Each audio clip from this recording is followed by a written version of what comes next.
bring your your tent, your campsite, get everything set up so that if you do want to rest, you've got kind of a resting place with your lawn chairs and different things, and then you get back out on the track and walk. A few people will lay down maybe in the middle of the night, but for the most part, you want to be up and kind of have a celebration and keep moving the whole time. Great. And since it is an overnight thing, are there concession stands? What kinds of things are available for families? We do have concession stands throughout the early evening hours, and so that includes, from about 5 until 11 o'clock, we'll have concession stands that are very reasonably priced, but walking tacos and water and Gatorade, those types of things. We'll have, I think we have cotton candy machine or popcorn, those different types of different things that people can buy. There's then over the night, we've got, again, as I said, the pizza party. So other things that people can continue to get their nourishment as they need to. But we do encourage teams to bring coolers and bring their water and other snacks that they might need and have throughout the night as well. Okay, great. Lindsay, as we mentioned early on, Relay is possible because of all of the volunteers. Tell us a little bit about how a person would go about volunteering and what kinds of things they might do. Sure. Well, first of all, we're looking for many more volunteers. Volunteers are really important to this event. We need them from the early afternoon up until the very end to help with cleanup. So we're looking for anyone, high schoolers, college students, anyone that's able to do some work for a couple of hours. You can either be on a team. You can still volunteer and be part of a team and help out for a few hours, or you can be somebody that's completely new to Relay and just want to help out for a couple of hours. So starting in the afternoon, we need people to help us set up, and then also selling luminarias and setting them around the track, with check-in and registration. We need volunteers to help with concessions and the dunk tank, and helping guide people to the tents and moving their coolers and all of their supplies for the night. So we need lots of volunteers still, and we've got about 10 so far signed up, and it seems like there's a lot of people that are interested in doing this. And especially if you're in high school, we could use your help, since you may be able to help with some of the heavier lifting, and bring your sports team out or your group of friends and help out. And it's a good way to see what Relay is all about, or maybe you can't stay up all night because you have something going on the next morning, but it's still a way to help out with Relay and be there and see what it's all about. Great. And then I should mention, I guess, if you're interested in volunteering, you can email johnsoncounty.rfl@gmail.com.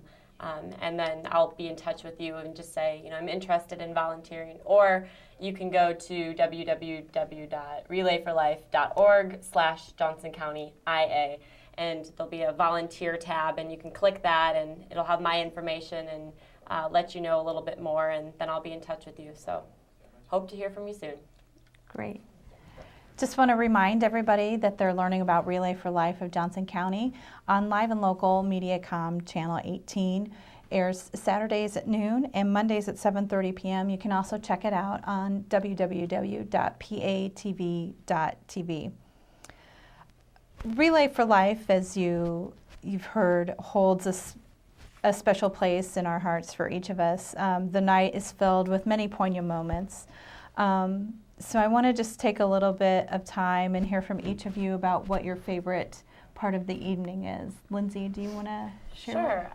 My favorite part is seeing the survivors. Last year, my grandmother, who was still alive, was there, and she took that survivor lap, and it was incredibly hard for her because she didn't feel like a survivor because she still had cancer, but she was a survivor, and she was the entire time she had cancer.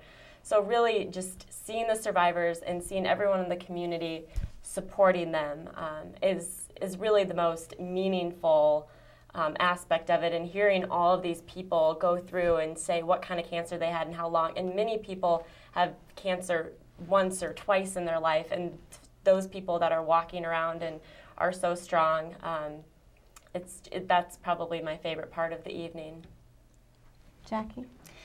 I think for me, that's one of my favorite parts too, is the victory lap and the caregiver lap. Is very emotional when you see how everybody comes together and you see those survivors out there that, as Lindsay said, some are still fighting or were just diagnosed, and we have some that it was last week, and others it's been 25 years.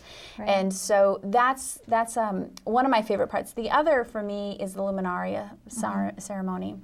And for me, it has a lot of meaning because I lost my dad to cancer as well as my grandpa and an uncle. And so there are many in my family, but that's really a time that we can reflect and remember our loved ones that are lost. And all of the lights are off, and the only light that we have is the light from the luminarias. And it's absolutely beautiful. We have a bagpiper that will be playing this year. It's beautiful to see, beautiful to listen to. You take the laps during that time, and it's at dusk. You take the laps in silence, and you remember those that lost their battle to cancer.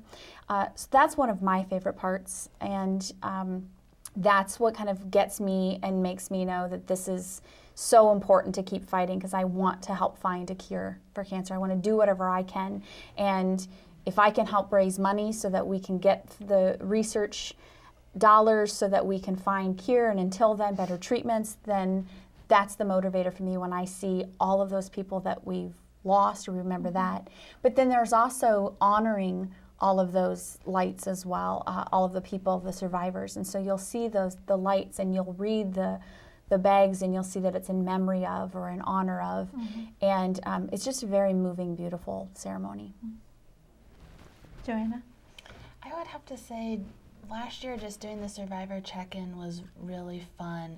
Getting to meet all of the survivors, and really we were stressing to them that if you've heard the words "you have cancer," then you're a survivor. Because a lot of them didn't want to check in last year because they didn't feel like they were surviving cancer, and like Lindsay said about her grandma. So it was just really great to hear all their stories and just really welcome them to the event, and kind of humbled you, just made you really grateful for your own health. So I'd have to say just meeting and greeting all the survivors was just a wonderful experience. Cindy? Well, for me, it like everyone else, but for me, actually, it was the walk with the caregivers. For me, having experienced cancer and the support that my family gave me and still give me, because both my daughters are involved in Relay for Life, and friends that come and help, and that walk around the track with the people that I care the most about. That to me is really the highlight of Relay for Life. Great. Thank you for sharing those. Just to start wrapping up this evening, just want to make sure people know how to get in touch with us to participate in some of these things. Cindy, how can people learn about survivor events at Relay for Life? Well, I think the website would be one way, but also if they can email the American Cancer Society, if anyone is interested at all, I can get in touch with them to provide them information.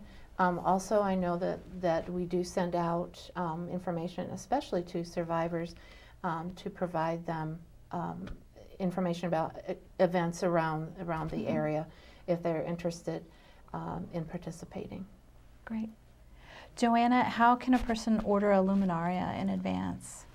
I believe the cost is $10, and you can purchase at the event, or also in advance. I would think you can email. It would be the best way, and then the contact will get in touch to capture, words that you want to put on the bag for luminaria, and maybe a photo. But you can also do it that night as well, so you can bring some money if you would like.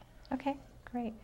And Lindsay, one more time, how should people get a hold of you to volunteer? Sure. Well, the one way would just be to check us out on the website, www.relayforlife.org/Johnson County IA. There's all the event information. You can click into the volunteer tab. It'll list my information, my email, or you can email at johnsoncounty.rfl@gmail.com, and I'll be in touch with you that way as well. So that would be the best way to get in touch and learn more about volunteering. And we're still looking for lots of volunteers. So Great. Jackie, any other thoughts you want to share? You know, I would really just push, if you're interested in getting involved or you've never been to Relay for Life in the past, come out. You don't have to even be on a team. Just join us and come for the evening. A lot of people just come and make it an evening out and bring your kids. And sometimes just getting involved and coming to that, it's kind of the bug gets you, and you see what a difference you can make and the group of people are making in this one evening. And so we encourage people to come out that night, but very importantly to get a team and raise funds and get come up with a great team name and do different fundraisers, whether it's with your workplace or a variety of things. We have team captain meetings, so we bring the team captains together to give you those different ideas so that you can find it easy to raise money, give you the fun ideas of doing different bake sales and garage sales and different types of ideas so that it's easier to raise funds in the fight against cancer. We do have different goals for having teams, and we're getting really close to the number of teams that we want to have. And so we really are looking for more teams to be involved with that. We want to really fill the inside of the track. And this year we are at, as you mentioned, University of Iowa Kretzmeyer track. And we were there several years ago, and we're really excited to be back there. It's in a great location, easy to get to, and just a beautiful area. The track is wonderful, and the University of Iowa Athletics Department is allowing us to be on the inside of the track to set up our campsites. And so we really want to fill in the inside of that track with campsites so that everybody's there and there throughout the whole evening. So get involved, and again, whether it's volunteering, whether it's just coming that night and seeing what it's all about, bringing your money and playing the different games that night, bringing your kids to jump in the bouncy castle. So as Joanna said, bring your money, buy your luminarias that night, do different fundraiser events that night. But then, if you want to go that next step and start a team, we'd love to have you, and we'd love to help answer any questions. So again, all that information can be found on the Relay for Life website. So that's www.relayforlife.org/Johnson County IA. You can also email us, which we've provided that email address. And again, that's johnsoncounty.rfl@gmail.com. And then if you don't have email or website, we do have a phone number that you can call with the American Cancer Society. And that is our local American Cancer Society, which locally their office is in Cedar Rapids. And that number is 319-866-7102. So lots of ways to get in touch with us. And our contact information is on the website. So we would encourage you, if you have questions for any of the different areas, whether it is survivors, luminarias, volunteering, getting a team, you'll be able to get that information on the website too. Great. Cindy, Joanna, thank you. Lindsay, Jackie, thank you for all you do and for helping us spread the word about Relay for Life. Again, don't forget to visit relayforlife.org/Johnson County, Iowa. We look forward to seeing you on Friday, June 24th at Kretzmeyer Track on the University of Iowa campus.